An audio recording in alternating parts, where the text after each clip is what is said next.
Hola, buenas tardes, soy Lluís Barbé desde la Escuela Olju y hoy voy a hablar un poquito de un tema que interesa mucho, que muchos sois los que me habéis preguntado a raíz de verme en vídeos sobre todo en redes sociales, de compartir entrenamientos relacionados con el trabajo respiratorio. Muchos de los que me conocen saben que es un trabajo habitual mío y que ofrezco y guío a gran parte de mis alumnos. Son muchos años ya de práctica, aparte del aprendizaje, en la que he estado experimentando sobre todo el trabajo respiratorio. Vamos a hablar de cuatro cosas importantes, muy básicas, para intentar entender qué es esto, si funciona y por qué, ¿no? Y cómo aplicarlo en tal caso. Muchos me habéis visto con esto, con el famoso Power Breath. Y bueno, la verdad es que como todo, intenté en su momento, al igual que muchas otras herramientas, pues profundizar un poquito en qué es lo que pueden ofrecer, intentar entender y a partir de aquí ponerlo en práctica y ver si realmente funciona. Y la verdad que el trabajo respiratorio es una herramienta que debería ser primordial ya no todo atleta de que busque rendimiento, que también, por supuesto, ya que solo el trabajo respiratorio nos puede subir bastante el porcentaje de nuestro consumo de oxígeno máximo, nuestra capacidad máxima, el ritmo que tengamos en el consumo de oxígeno por minuto, ¿no? Esa capacidad de intensidad metabólica. Cuánto oxígeno podemos, ya sabemos que nuestro objetivo a nivel de rendimiento es ser capaces de ser eficientes metabólicamente, ofrecer la máxima energía posible a través del sistema aeróbico, el que es más eficiente, el que nos puede dar más.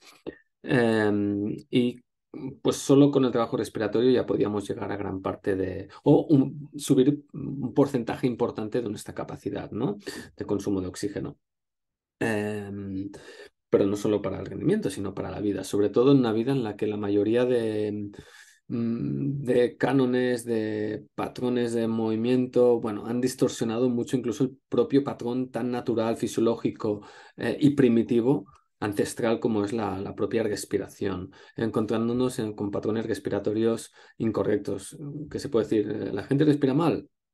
Pues sí, pues sí, ¿por qué? Bueno, solo hay que ver un poquito la cantidad de patología que deriva cada vez más a través del sistema respiratorio, del trabajo respiratorio, y ver cómo cada vez más vivimos en un mundo que nos conlleva a una hiperventilación patológica que llevada y cronificada en el tiempo, pues la verdad que al final lo que va a hacer es que no va a permitir que llegue el oxígeno como debería llevar, que es lo que queremos, ¿no? Incluso gran parte de las patologías modernas, como metabólicas, oncológicas, cánceres, diabetes, muchas de estas muchas veces derivan por esa poca capacidad de hacer llegar el oxígeno de forma correcta, eficiente a lo que queremos, que es al tejido, ¿no? A la célula propia, una neurona, una célula muscular, a un hepatocito, una célula del hígado, en todas, ¿no? Es donde queremos. Cualquier célula necesita alimentarse de ese oxígeno para obtener esa energía que necesitamos de forma eficiente. Tener una disminución, la obesidad, por ejemplo, dada por un crecimiento anormal de muchos hepatocitos, hay hepatocitos de muchos adipocitos, células grasas, genera muchas veces una restricción importante tisular del tejido a nivel de la cantidad de oxígeno que nos puede llegar ahí. Eso genera, bueno, situaciones de hipoxia, hipoxemia crónicas, silenciosas, de bajo grado, que hace que cada vez el metabolismo se vaya más hacia un alimento glucolítico, hacia una fermentación, y eso es caldo de cultivo para un crecimiento exponencial a nivel celular, cánceres y un montón de patologías que puedan derivar de todo esto, ¿no? Entonces tenemos que intentar recuperar un poquito esa capacidad respiratoria. No se puede entender el entrenamiento ni la vida sin una mínima dedicación de la respiración. Es por eso que yo dedico tanta atención y probablemente es una de las prioridades en todo entrenamiento. Como les digo a muchos de mis alumnos o tengo en la frase de nuestra escuela, cuando están corriendo en una cinta, se puede extender a cualquier cosa. No es lo rápido que corres, sino cómo respiras mientras lo haces. Eso cómo lo estás haciendo, cómo estás aportando es lo que marca todo. No es que tú vayas andando por la vida diariamente, sino cómo estás respirando. No puede ser que subir 4 escaleras o andar ya te esté generando una hiperventilación y al final es un ciclo vicioso. Eso te puede generar más ansiedad, la ansiedad te genera más hiperventilación, ¿no? Y entramos en un ciclo vicioso que cada vez se da más frecuencia, más intenso, aún distorsiona más el patrón respiratorio. Respiraciones todo el día con la boca, cuando se nos dotó de una nariz para respirar, una boca para comer, esto debería ser un accesorio de la respiración, ¿vale? Entonces, es importante entender que antes que incluso alimentarnos de nutrientes y de sacar esa energía de esos nutrientes, esa energía química y sacarla en energía mecánica y movernos, incluso antes de eso es más importante alimentarnos del aire, de la respiración. Podríamos estar muchísimos días sin comer, pero pocos minutos sin respirar. Entonces el oxígeno deberíamos prestarle más atención. Se tendría que tomar como un alimento, cómo llega, en qué calidad llega y cómo, ¿vale? No solo se mete para adentro, sino llega al tejido, ¿no? Y eso es importante. Entonces, para entender 4 cosas muy sencillas, sin entrar en complejidad, porque ahora se están ofreciendo muchos trabajos de hipoxia, la famosa hipoxia intermitente que funciona, pues es muy útil, pero veremos que se puede simular, ya que la aparatología o la logística que se necesita para poder tener los beneficios, si es que ahora veremos si los tiene, ¿no? De la hipoxia, pues llegar, la logística es complicado, ¿no? Y cuando lo podemos hacer en casa con nada más que nosotros mismos, ¿no? Se puede intentar simular situaciones parecidas. A mí me encanta todo el trabajo respiratorio, creo mucho en él y creo que es la clave del rendimiento y de la longevidad de la vida.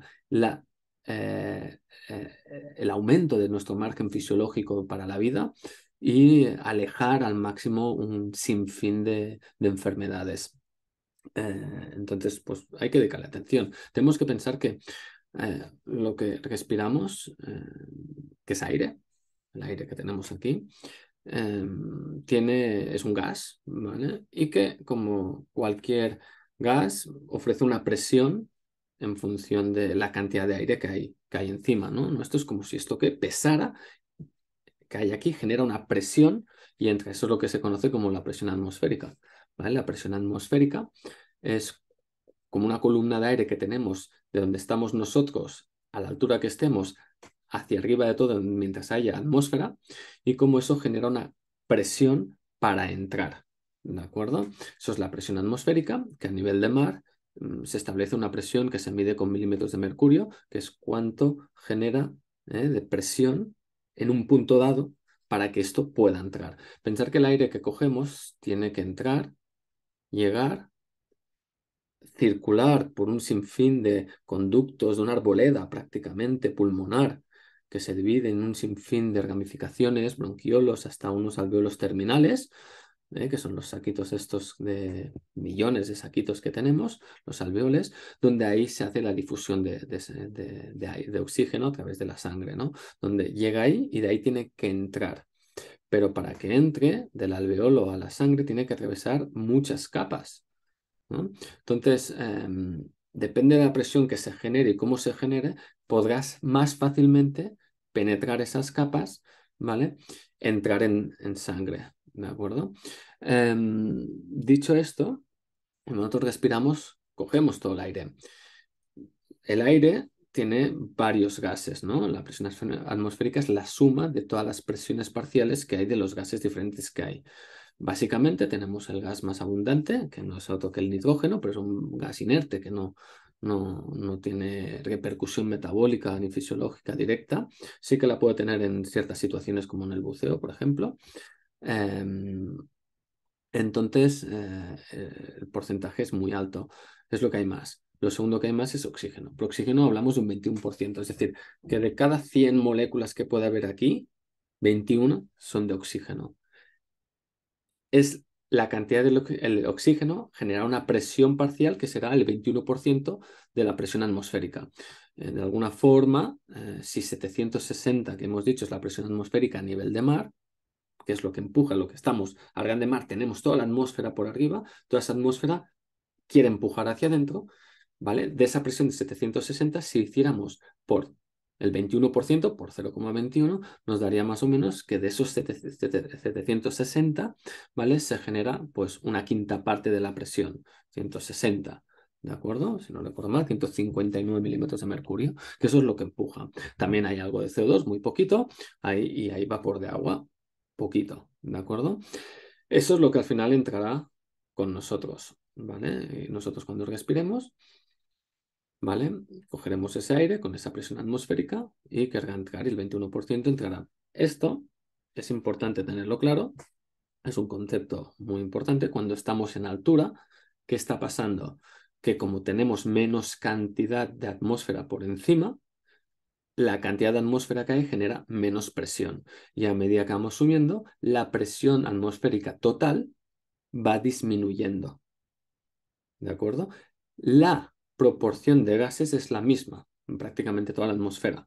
¿De acuerdo? Entonces, si estamos en el Everest, ¿vale? Que son 8.000 metros, la zona de la muerte, ahora no me sé los números exactos, ¿vale? Pero a partir de 1.000 metros, toda esa presión atmosférica va decayendo, ¿vale? De tal forma que ya un punto, tengo por aquí anotado, que si estamos a 8.000 metros, la presión total puede caer prácticamente a 300 milímetros de mercurio, de 760 a 300. Si hacemos la suma y hacemos la multiplicación por 0,21, de esos 300, 200 y pico, ¿vale? Se generan solo 50 de presión de oxígeno. Se puede entender que como menos fuerza genera, menos presión genera el aire, más le va a costar entrar. No es que haya menos oxígeno en altura, sino hay menos presión y eso hace que genere menos fuerza para poder entrar. Para entender esto, también tenemos que entender que, claro, cuando llegamos a los alvéolos, por ahí pasa la sangre arterial, que viene sangre arterial y venosa, que viene de los pulmones en el circuito pulmonar menor, ¿de acuerdo? Para que vuelva, ¿vale? Es la sangre que llega a los pulmones que recoge, ¿vale? Una vez se ha hecho en el tejido metabólico, se ha hecho la distribución de oxígeno y se ha liberado CO2, bueno, llega a la sangre y esta sangre llega con poco oxígeno, porque el oxígeno se ha utilizado en las células, ¿vale? Y se ha eliminado mucho CO2, con bastante CO2. Y aquí se tiene que pasar esto del alveolo por gradientes de presiones, ¿vale? Se tiene que pasar, ¿vale? La presión que hay en la sangre venosa, que ya se ha desprendido del oxígeno, se ha utilizado en el metabolismo, ¿vale? La presión que llega es de 40. ¿Vale? La CO2 es 45, ¿vale? Cuanta más diferencia de presiones haya, mejor para que entre mejor.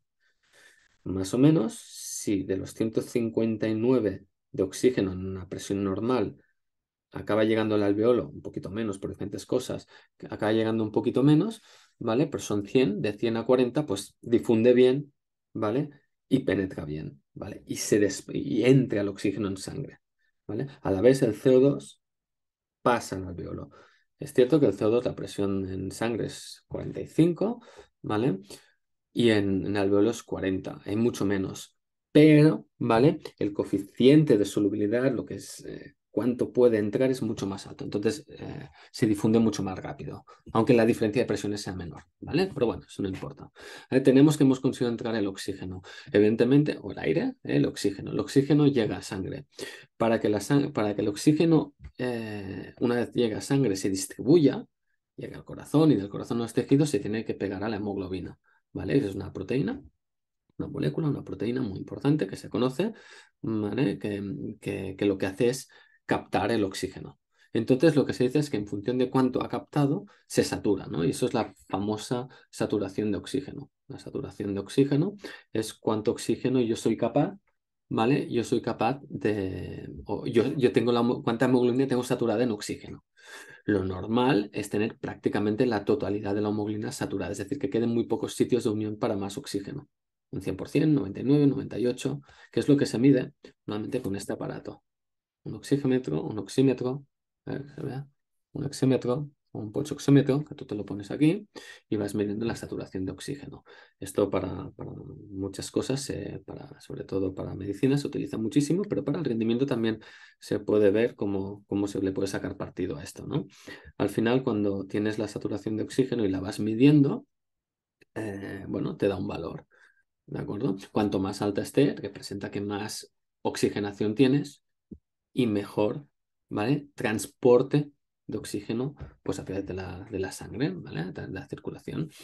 Pero, y ahí viene otra cosa importante, una cosa es que nosotros hayamos sido capaces de hacer entrar el aire y el oxígeno dentro de la sangre, y la segunda cosa es cómo ese oxígeno que está en sangre acaba llegando a cualquier célula, porque también ahí tiene que traspasar varias barreras, tiene que difundirse, ¿vale? Y lo primero que le tiene que pasar al oxígeno para que entre en una, vamos a hablar, por ejemplo, de una célula muscular. Pum, pum, pum, llega y la célula muscular necesita oxígeno. La hemoglobina que transporta el oxígeno lo coge, lo atrapa, lo abraza, tiene afinidad, ¿vale? Por el oxígeno y no se va a desprender fácilmente del oxígeno. Tiene que pasar diferentes cosas, ¿de acuerdo? Para que el oxígeno, ¿vale? Salga de la hemoglobina, pum, pum, pum, y se vaya, entre, ¿vale? A la célula muscular. Ahí hay otra proteína, porque el oxígeno como gas no puede circular por estos medios acuosos, ¿vale? Que es la mioglobina, que es muy parecida a la hemoglobina específicamente en el músculo, que la coge y la transporta. ¿Dónde? Pues a la mitocondria, que es donde tenemos la fábrica, el quemador, el horno, ¿vale? Para generar el metabólico, para generar toda la energía, el ATP que necesitamos luego para la contracción, ¿vale? Eh, pues necesitamos hacer todo este círculo. Entonces, fijaros qué importante es la saturación de oxígeno, ¿vale? Y cómo controlar. ¿Qué pasa? La curva de saturación de oxígeno es lo que se llama la curva de saturación de oxígeno. Tiene una forma como de ese así. ¿Eh? Significa que depende de la presión de oxígeno que haya, se saturará más o menos oxígeno. Si nosotros estamos prácticamente con una saturación a nivel de mar de oxígeno a tope, ¿de acuerdo? Es decir, tenemos 760 milímetros de aquellos, tenemos 160, ¿vale? A 160 la saturación de oxígeno será prácticamente completa. Si vamos bajando la presión de oxígeno parcial, porque por ejemplo vamos subiendo de altura, y en vez de 160 y 140, 130, 100, tal, cada vez entrará menos oxígeno y eso se traducirá con que se satura menos el oxígeno, hay menos saturación de oxígeno, ¿vale? Y veremos que bajamos a 98, 95, hay varias tablas donde se dice que pues, a tal altura, ¿vale? La presión es de tal y eso conlleva una saturación X, ¿de acuerdo? También esta forma un poco aplanada en ese aquí hace que a 100, ¿vale? De saturación, 98, tal, no baje de golpe, porque si no, a la que subiéramos a 1000, 2000 metros, bajaría tanto la saturación que será incompatible con la vida, ¿vale? Pero, por ejemplo, a 8000 metros la saturación decae muchísimo, ¿vale? Entonces, ¿por qué se hacen estrategias para bajar la saturación, por ejemplo, entrenamientos en altitud y ahora lo que se llama ahora que es la hipoxia? ¿De acuerdo? ¿Por qué se hace si eso genera una bajada de oxígeno?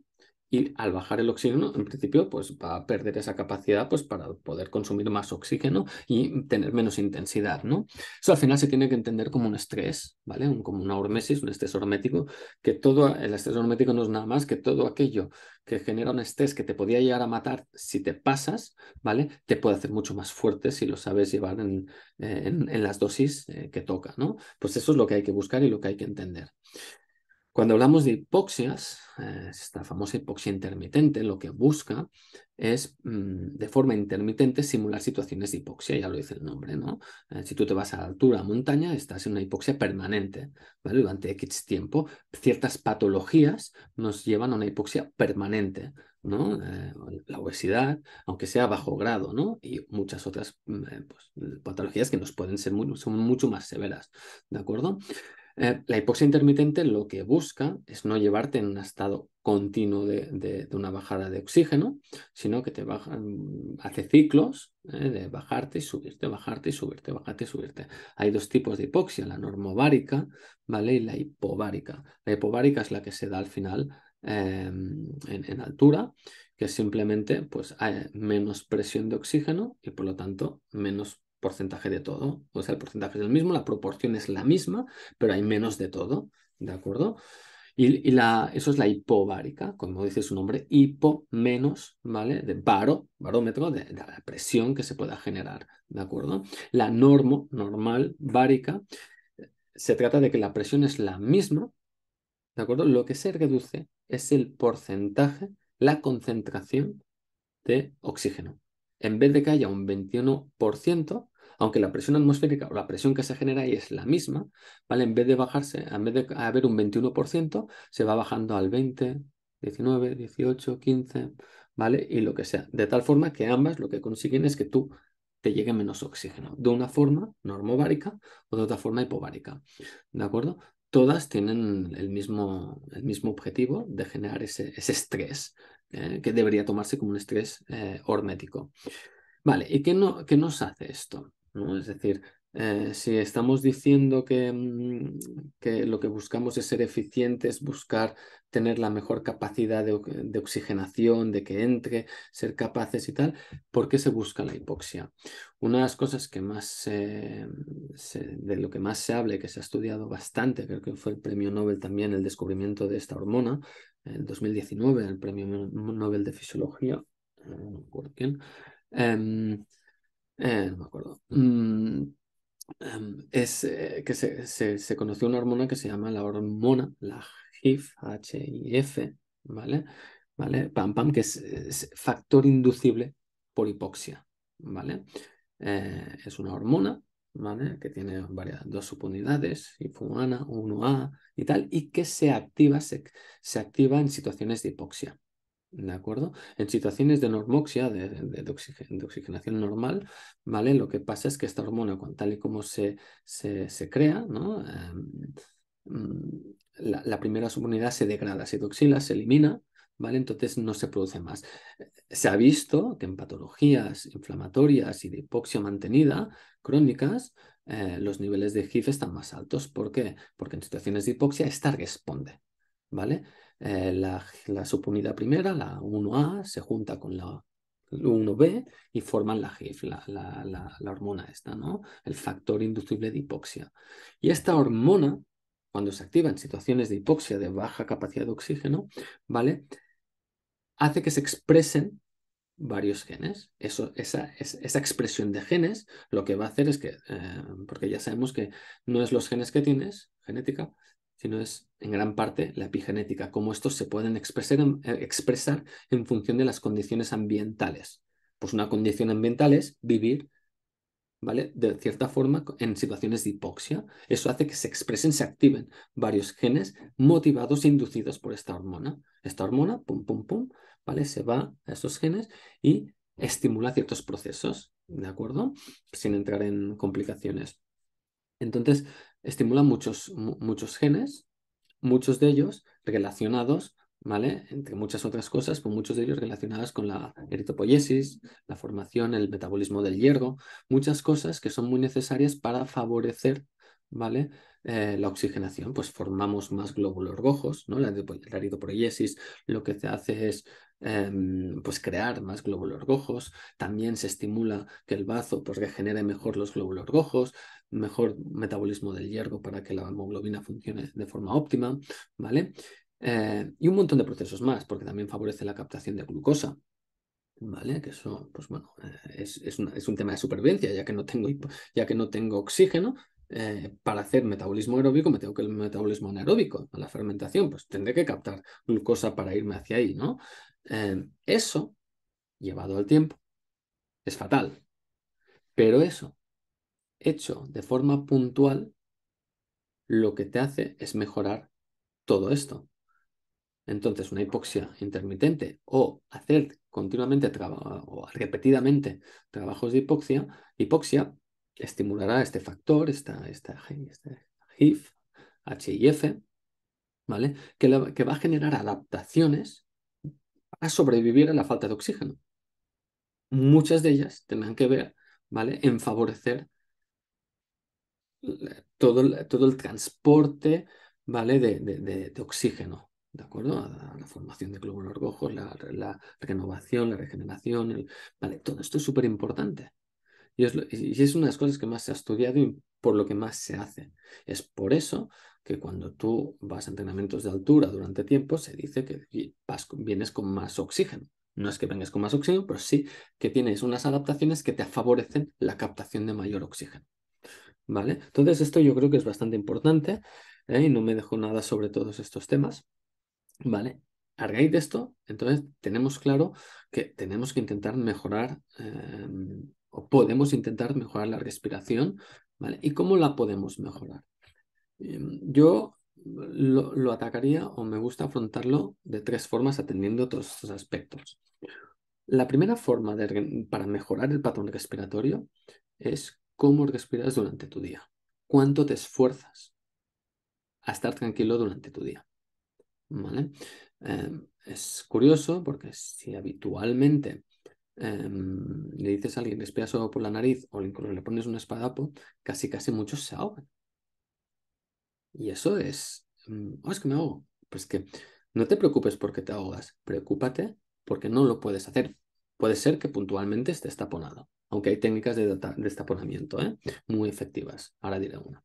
¿Vale? Si estás muy taponado,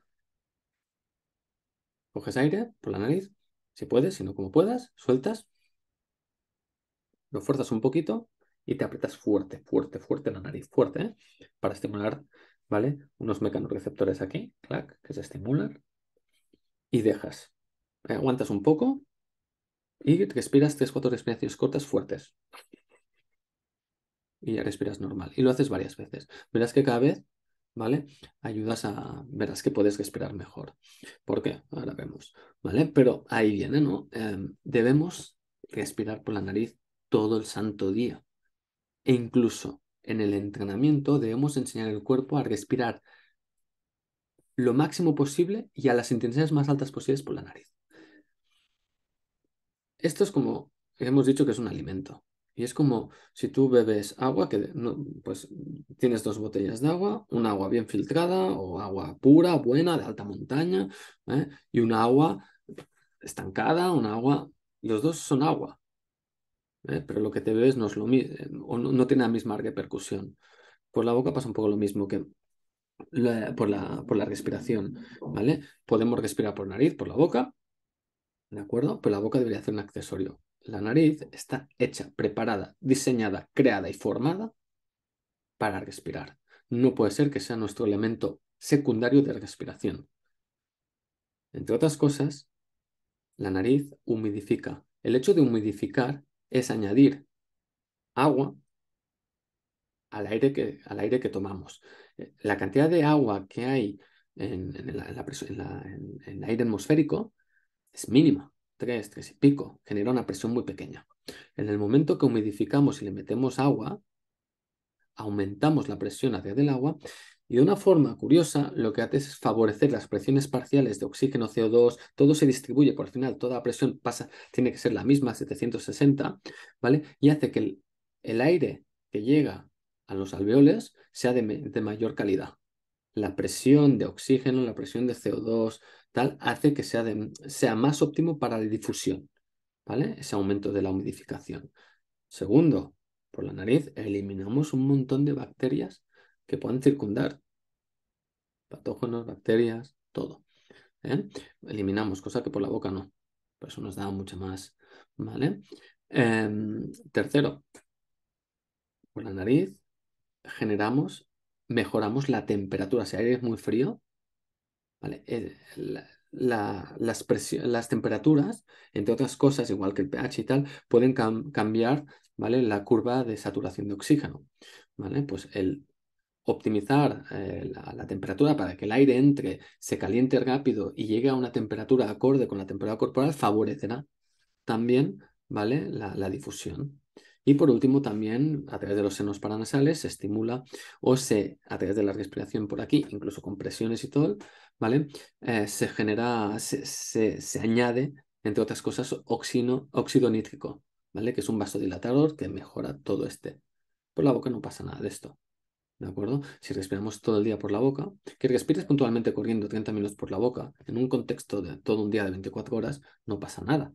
Es un 0,5%. Pero ¿qué estás haciendo el 99 y pico por ciento del resto del día? ¿Qué patrón respiratorio estás teniendo? ¿Estás durmiendo así? Por eso nos levantamos con esa sequedad. ¿Vale? Entonces es importante que respiremos por la nariz. Y es importante que añadamos entrenamiento nasal. Se puede empezar con trabajos más cíclicos, de menos impacto, quizá con bici, con elíptica, es más fácil, donde las pulsaciones suben menos. Corriendo es más difícil, también en sitios donde la temperatura no sea ni muy fría ni muy caliente, porque nos puede costar respirar, depende de lo poco habituados que estemos. Por añadir, pues calentamientos, pum, lo hago nasal. No sé qué, ¿vale? Y para mí es una de las cosas que me cambió la vida ya hace muchos años, respirar por la nariz, ¿vale? Durante todo el día. Luego, en el entrenamiento de intensidad, pues dependerá. Pero, ¿qué piensas si tú estás corriendo a un porcentaje de intensidad relativamente bajo y ya estás aquí? Es una hiperventilación, es igual que la ansiedad, ¿vale? Si la ansiedad en una situación que no debería ser, tú ya estás respirando así, imagínate cuánto te queda, qué margen te queda de capacidad respiratoria mínimo. ¿De acuerdo?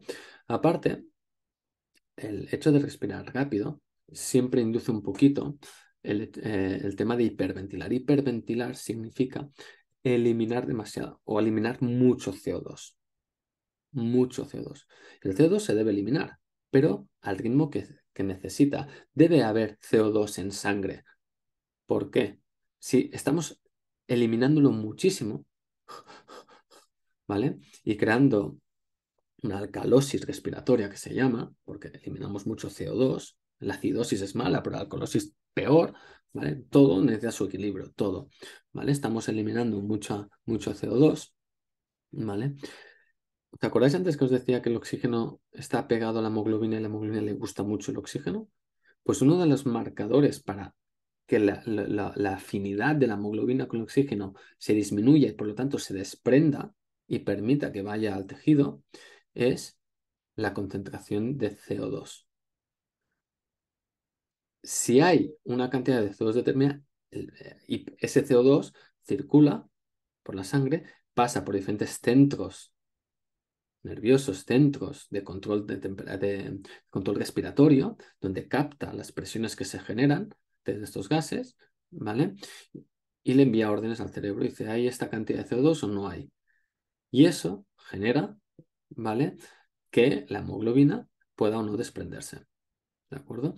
Cuando eliminamos demasiado CO2, o vamos a decir al revés, cuando hay bastante CO2, se entiende que se ha utilizado mucho en el metabolismo, el oxígeno ha llegado y en el metabolismo se genera mucho producto, uno de los productos es el CO2, se envía en sangre y entiende que se está necesitando oxígeno. Por lo tanto dice, vete para allí. Pero si estamos hiperventilando, sacando demasiado el CO2, los niveles de CO2 decaen demasiado y el cuerpo, el cerebro, entiende que no se está utilizando tanto. Y parece mentira, pero cuando hiperventilas, lo que está pasando, ¿vale? Es que haces que el oxígeno no entre. Estás generando una hipoxia real, ¿vale?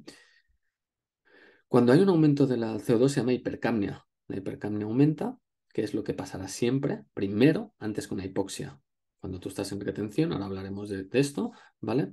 Hay una hipercapnia, y la hipercapnia estás aguantando ahí, ¿vale? La hipercapnia lo que te hace es aumentar la tolerancia de los receptores estos de CO2, ¿vale? Enseñando al cerebro que aunque haya mucho CO2, tú puedes aguantar y desprenderte el oxígeno y bueno, ¿de acuerdo? Entonces, cuidado con esto, porque si estamos hiperventilando, ¿qué pasa cuando tradicionalmente esa imagen de ponerte una bolsa aquí para respirar y relajarte, que lo que te está haciendo es tomarte tu propio CO2 para que no se escape y vuelva para adentro, para que se regulen y así de alguna forma se pueda oxigenar, ¿vale? Es curioso, pero cuando enseñas al cuerpo a tolerar el CO2, y a aumentar tus niveles de CO2, aumentas y mejoras, optimizas la oxigenación al nivel del tejido. Respirar lento y aprender a eliminar poco CO2 con tablas de CO2, con respiraciones lentas, etcétera, lo que te hace es oxigenarte mejor. Es paradójico, parece paradójico. Me estoy ahogando, pero estás oxigenando tu tejido. Aunque tu percepción y tu sensación de ahogo sea alta. Se pueden hacer trabajos de hipoventilación, de respirar muy poco a poco para aumentar gradualmente los niveles de CO2 para generar esa adaptación y hacer que se oxigene mucho mejor el tejido y mejoras esa oxigenación. ¿Vale? Dicho esto, una vez ya tenemos todo esto claro, ¿vale? Vamos a hablar, ya hemos hablado de hay que respirar lento, vamos a hablar de qué hace esto. El Power Breath es bastante sencillo, ni genera directamente, se puede llegar, pues no genera una hipoxia directamente, ¿vale? Podemos decir que esto es para el entrenamiento de fuerza específica. Vamos a hacer fuerte los músculos. Esto no va a hacer ni que haya una hipoxia normovárica, no te va a bajar el porcentaje de, de oxígeno, ni una hipoxia hipovárica, ¿de acuerdo?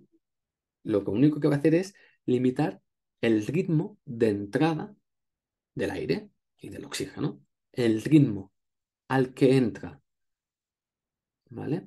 ¿Por qué? Porque habrá una restricción del flujo y entrará muy poco. Si tú puedes aquí respirar 100, esto te va a limitar a 90, 80, 70. ¿Qué va a pasar? Que como habrá mucho menos que llegue aquí, tú tendrás que hacer más fuerza, hacer mucha más fuerza para captar el poco que hay, porque tiene una pared, una resistencia. Esto no entra aquí. Es como si fuera un tubo muy pequeñito, cada vez más pequeñito, y tú tienes que intentar respirar, ¿vale? ¿Qué va a hacer? Va a hacer que tu musculatura tenga que trabajar. Bien. Cuando tu musculatura tiene que trabajar, ¿de qué musculatura hablamos? De la musculatura respiratoria. Por antonomasia, por excelencia, el músculo principal, como sabemos, es el diafragma, ¿vale? Que trabajan de forma activa al inspirar, se relaja de forma pasiva, elástica, por retorno elástico, al expirar. El diafragma es una cúpula aquí, que cuando coge aire, hace esto y ensancha todos los diámetros a nivel del tronco, diámetro tanto el vertical, el horizontal, el antero-posterior, ¿vale? Al aumentar esto, ¿sí?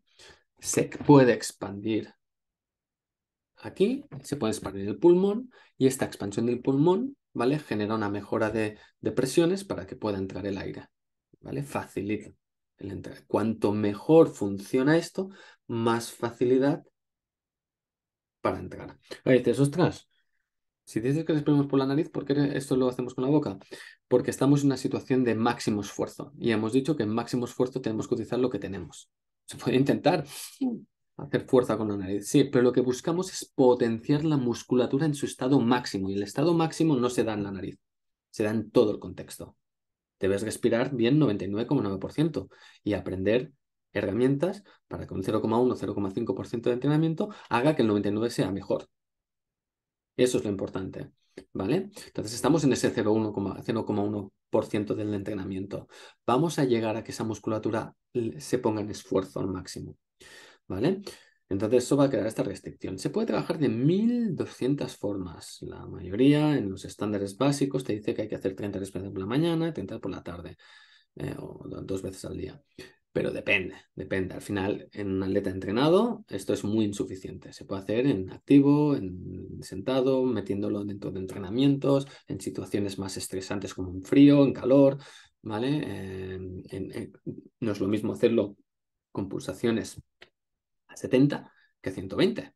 A 120 te está pidiendo mucho más aire. Si le pones menos cantidad de aire para entrar, a 120 pulsaciones te va a exigir mucho más de una musculatura que ya está fatigada. Entonces, esto es importante porque eh, mm, haciendo fuerte el músculo, primero diafragma, pero como es en máxima intensidad, vamos a utilizar mucha más musculatura. Primero intercostales Y luego ya, depende cómo estemos trabajando, toda la musculatura accesoria que pueda ayudar.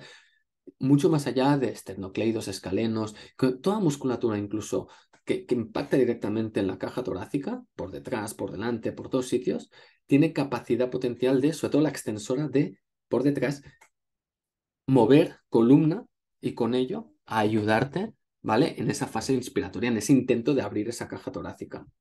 ¿De acuerdo? Y eso vamos a conseguir hacer muy fuerte toda esta musculatura. Eh, ¿Qué va a pasar? Va a pasar que vas a convertirte más eficiente, vas a hacer que con menos trabajo, gracias a haberlo hecho más fuerte, con menos trabajo tú captes el aire, el oxígeno que necesitas. Y eso es interesante porque cuando tú estás entrenando en intensidad, corriendo, nadando, haciendo lo que sea, ¿vale?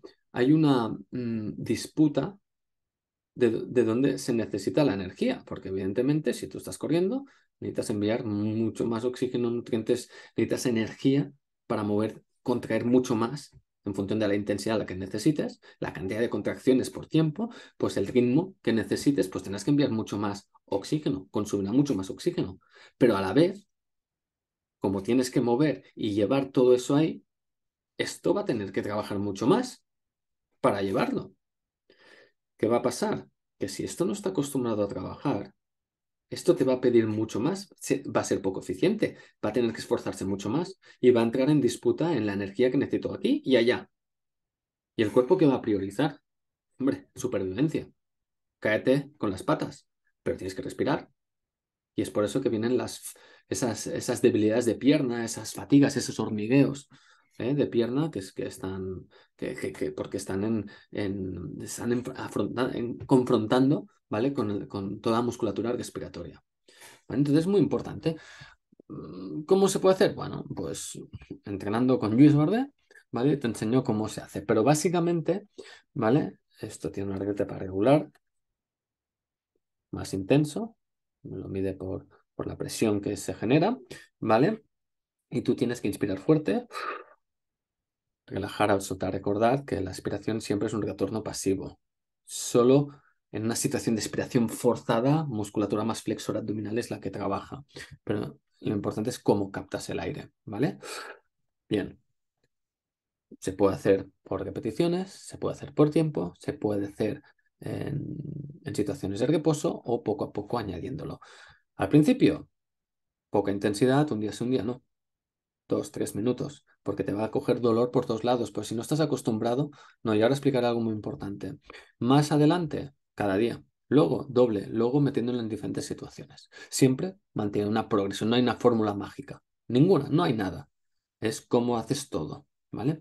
Pero lo que es muy importante, no se puede hacer esto si tu diafragma no funciona como debe. El 90% del trabajo es del diafragma. Si tenemos un diafragma bloqueado, un diafragma que ya vive con estrés y le damos más estrés, vamos a bloquearlo. Hemos dicho que el diafragma hace esto. Es como un músculo que se alarga y se acorta. ¿Qué pasa si un músculo solo se acorta? Pierde capacidad funcional, pierde rango de movimiento. Al final somos movimiento, nos queremos mover ampliamente. Cuanto más amplio, porque estamos fuertes y dejamos la extensibilidad de los músculos que se expresen, ¿vale? Más armonía y más equilibrio, estabilidad articular hay, ¿vale? Al diafragma le pasa un poco lo mismo, ¿vale? El diafragma está aquí. El diafragma se contrae, se suelta. Una vida de prisas, una vida de no pensar en tu patrón respiratorio, hace que no le dediques la atención a una expiración, a soltar el aire con calma. ¿Y qué pasa? Hace esto.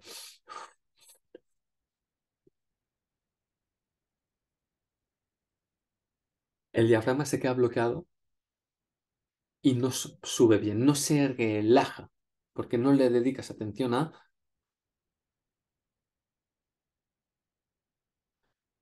Cuando no se relaja, se queda bloqueado.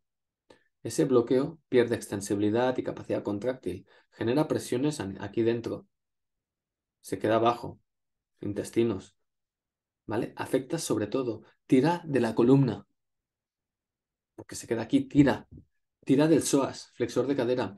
Tiene implicación en todo, no entraremos ahora. Entonces, primero, antes de ponerte a hacer el bestia con esto, que me tengo que poner fuerte, debes, como todo, atender a que el músculo tenga su máxima ROM o rango posible. Y eso se hace de dos formas, con desbloqueos diafragmáticos, buscando tocar en manos de un especialista o contigo mismo guiado por un especialista, y sobre todo restaurando un patrón respiratorio desde la relajación, aprendiendo a estar tranquilo. ¿Vale? Entonces tenemos el primer punto, una respiración diaria controlada, nasal. Segundo punto, vamos a hacer fuertes la musculatura para que permitan la mejor captación a la circulación sanguínea. Pero falta lo tercero. Lo tercero no es lo más importante, todo es importante. Pero el tercero es que ese oxígeno entre de forma óptima al tejido. Y ahí es donde viene el tercer aspecto de entrenamiento, que es todo el trabajo de tablas de apneas. Hay infinidad, apneas inspiratorias, apneas expiratorias. Las apneas expiratorias tienen la ventaja de que en mucho menos tiempo eh, decae mucho más la saturación de oxígeno, provocando ese estímulo del HIF y de todos esos procesos adaptativos que estamos buscando. ¿Vale? La apnea expiratoria, también bien hecha, nos permite. Los hipopresivos se trabajan en apnea expiratoria. ¿Por qué? Porque también nos permiten enseñar a que el diafragma se extienda completamente. Una apnea inspiratoria, siempre tenemos más capacidad, podemos mantener mucho más la apnea, pero ¿qué queremos? Más fuerza, más repeticiones. O sea, ¿qué buscamos? ¿Mover más kilos o generar buenas adaptaciones? Es como en cualquier entrenamiento. Mover 20, el peso en tu mano no significa las fuerzas que hay en tu brazo. ¿Vale? Depende cómo lo muevas, depende de lo que hagas, depende de lo que te interesa. Es como lo que estás haciendo repercute dentro. Y eso es lo más importante. Entonces, estamos aquí, tenemos que intentar variar en todo el tipo de trabajos de apneas para intentar mejorar o llegar a generar esas pequeñas bajadas de saturación de oxígeno. Veréis que al principio, bueno, y aquí entra el juego esto, que lo podemos trabajar viendo cómo decae. Esto es un poco más para más movimientos, una pulsera que va con esto ligado y tú puedes correr, hacer cosas y te va viendo la saturación de oxígeno. ¿De acuerdo? Veréis que probablemente si os ponéis a hacer una apnea máxima, al principio no decaéis nada la saturación de oxígeno, porque como he dicho, antes de hipoxia hay hipercapnia. Antes de haber una bajada total de oxígeno, hay primero un aumento de CO2. Y es siempre el aumento del CO2 el que nos va a crear rechazo y agobio ante esta situación. El CO2, el cerebro va a entender que hay mucho CO2, ¿de acuerdo? Y cuando entiende que hay mucho CO2, ¿vale? Lo que va a decir, que hay mucho CO2, quítalo. Porque evidentemente si se alarga en el tiempo te mata. ¿Vale? Como te mata una exposición al frío, te mata, y si la haces, te mata como si haces un ayuno si no comes mucho más tiempo, como te mata cualquier estrés que se alarga en el tiempo, ¿vale? Que no se genera con la dosis que toca, ¿vale? Entonces, cuando haces esto, se puede ir midiendo y al principio verás que no puedes, porque tienes una tolerancia de CO2 tan baja que no puedes. Y una tolerancia de CO2 muy baja significa mala oxigenación. Seguro. Cuando enseñas al cuerpo a hacer pequeños, ¿qué pasará? El cuerpo te dirá, te empezarás a dar golpes aquí, te agobiarás, sudarás, todas las expresiones vegetativas y posibles por haber para que tú cojas aire. ¿Vale? Los apneístas profesionales superan esa barrera de hipercapnia para entrar en hipoxia, que es un estado ya mucho más placentero.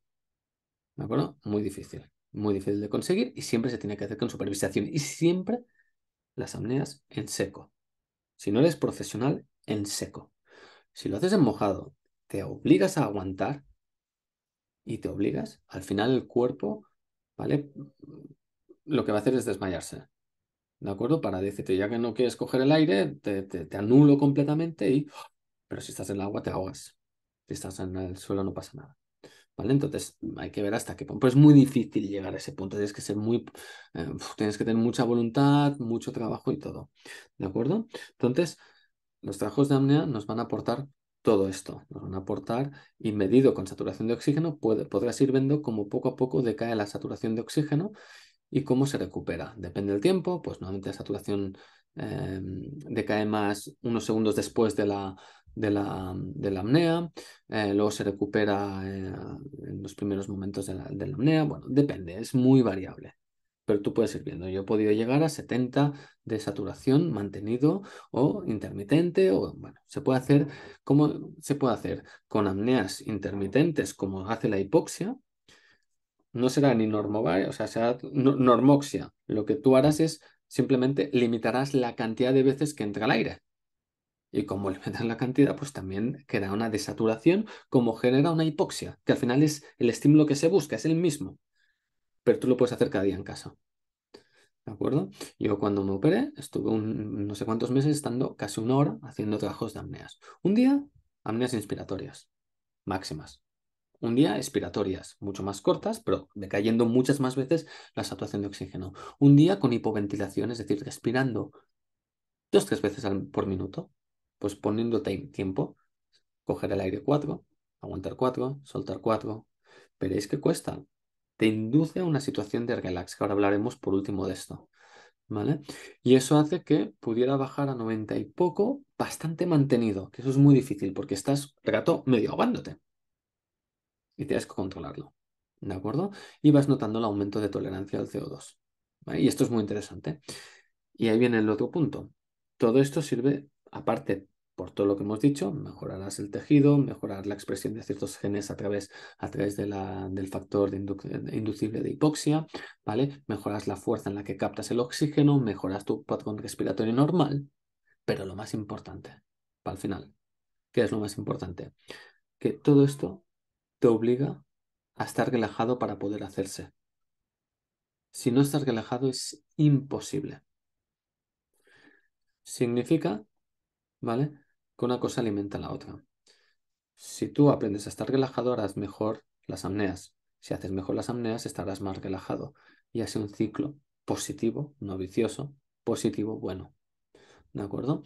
Verás que al principio te cuesta. Te pones a hacer apneas y estás pensando si esto es una chorrada, si no te sirve, si para qué y tal. Bueno, pues yo te digo que sí y experimentalo un tiempo y verás. Importante hacerlo en un entorno controlado, tranquilo, con buena música, música relajante, clásica ayuda mucho, música instrumental, música que te guste, saxo, músicas profundas, de baja frecuencia, de pocos hercios, ¿no? Que vaya entrando poco a poco y que estés muy tranquilo. Hay técnicas respiratorias que se acompañan, yoguistas, que empiezan con los sonidos, también tienen un motivo, sobre todo de mayor relajación. Se podía hacer incluso al principio, como una relajación previa, el sonido induce a una relajación a través del nervio vago, ¿vale? Em, y el control frénico a través del diafragma también, bueno, varias cositas, ¿de acuerdo? Entonces, no te falta, pero sí poner una situación tranquila. Hay tablas que aquí pondré links de algunas tablas y algunas cosas, ¿vale? Donde lo que tú puedes es, pues, graduar el tiempo de trabajo, el tiempo de apnea en función. ¿Qué es lo importante? Que hagas una primera apnea. Yo te sugiero una apnea inspiratoria máxima y una apnea expiratoria mínima. Es decir, ¿qué tiempo tienes de apnea máxima?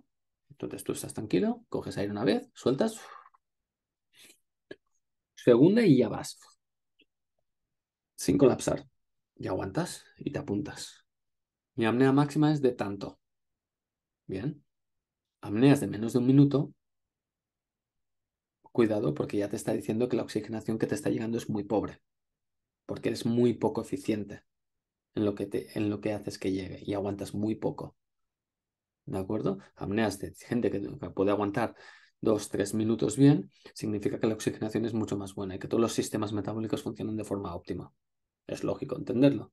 ¿De acuerdo? Si tú aguantas muy poco, imagínate que coges aire y aguantas 30 segundos, ¿cuán eficiente has sido en la captar el aire, llegarlo, meterlo en la hemoglobina, que la hemoglobina no has cogido nada? Aunque hayas tú mucho ruido y pocas nueces, ¿vale? Entonces, intenta pues trabajarlo de esta forma, ¿eh? Te lo apuntas y a partir de ahí a progresar. Y segunda apnea, una apnea expiratoria no forzada. Coge aire por la nariz y sueltas por la nariz, pero sin soltarlo todo. Solo y miras cuánto aguantas hasta el primer momento en que tengas la necesidad de respirar. Ahí tienes que ser humilde, ¿eh? y franco, ¿de acuerdo? No porque es un dato para ti. Si tú aguantas, no, hasta la primera necesidad de coger el aire, porque es un valor que nos dice también mucho el funcionamiento por dentro, el nivel y el grado de tolerancia del estrés, del CO2 y de todo. Normalmente, la gente que no está acostumbrada y que vive un poco ansiosa no aguanta 10-15 segundos y se puede alargar a 30-40 cuando ya estás bien acostumbrado, incluso más, y aprendes a relajarte. Todo dependerá de cómo te relajes. A partir de estas dos anotaciones, puedes empezar a hacer trabajos de apnea. Me puedes consultar, escribir, contactarme para que poco a poco las apneas vayan mejorando. No por mejorar, no es una nota, es porque el hecho de mejorar está diciendo que por dentro están habiendo unas adaptaciones muy buenas y positivas. ¿Vale? Y eso es lo que es más interesante. ¿Eh? ¿Cómo está, qué es lo que está pasando por dentro? ¿Cómo te estás cada vez convirtiendo en una persona mucho más eficiente, mucho más tranquila, respiratoriamente mucho más tranquila, que te afectan mucho menos las cosas? ¿Cuántas cosas haces con el entrenamiento para que repercutan positivamente en las cosas que quizá no son tan buenas? Y no al revés, como las cosas no tan buenas te repercuten negativamente y te crean ansiedad. ¿Qué quieres? Eso es lo que hay que buscar, ¿vale? Entonces, después de un día, enseña a tu cuerpo, dedícale tiempo, estás trabajando, ¡pum! Salte media hora y empieza a hacer unas apneas.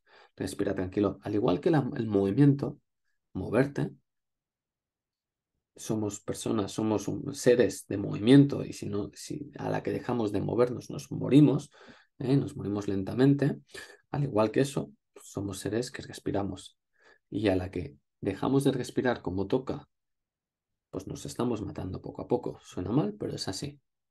Entonces, esforcémonos en respirar, en volver a colocar el patrón respiratorio. Recordad, el objetivo máximo de todas estas técnicas es conseguir bajar una saturación de oxígeno. Esa saturación de oxígeno hará que se oxigene, que se generen pequeñas hipoxias intermitentes, que, depende cómo lo puedes entrenar, también más mantenidas, que generen ciertos estímulos y adaptaciones. ¿Vale? Adaptaciones positivas de transporte de oxígeno y tal, junto con una mejora de tu fuerza específica a nivel de la musculatura respiratoria que va a conseguir que seas más eficiente respiratoria y que tu postura mejore, porque el diafragma funciona mejor. ¿De acuerdo? Y este trabajo para aquí. Con este trabajo también se puede conseguir, se pueden hacer tantas cosas como que puedes hacer apneas con este trabajo. Se puede combinar. Yo me he estado 20 minutos a muy baja intensidad, limitando, pues no sé, un 10% la cantidad del aire. Y esto llevado en el tiempo genera cosas parecidas a, si no puedes ir a la montaña, que la montaña venga a ti. ¿De acuerdo? Y esto es importante, porque tienes todas estas herramientas. Y como siempre digo, solo, o sea, que tú un día, una semana te vayas a alta montaña a entrenar, no te va a generar adaptaciones de ningún tipo. Ningún tipo. Es muy difícil. Pero que cada día hagas pequeñas cosas, ahí está la excelencia, la excepcionalidad, lo que marca la diferencia.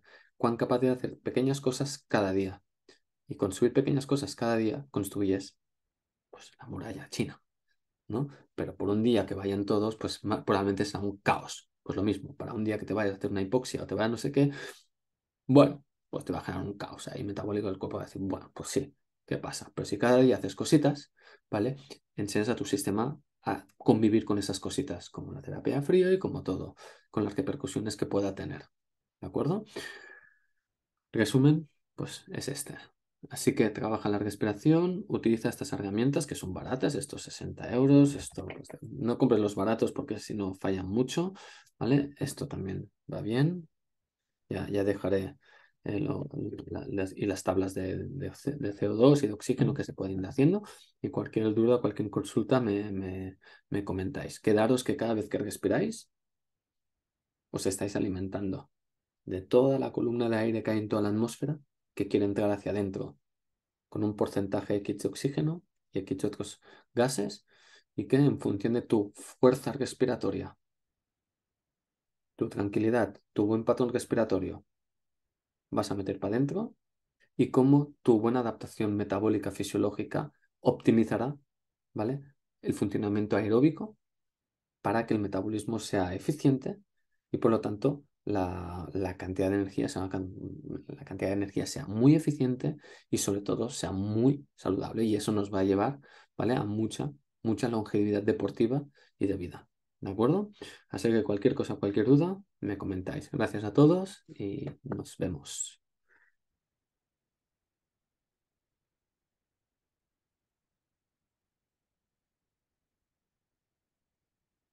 Olga, ja estic. Demanant una mica el temps, no?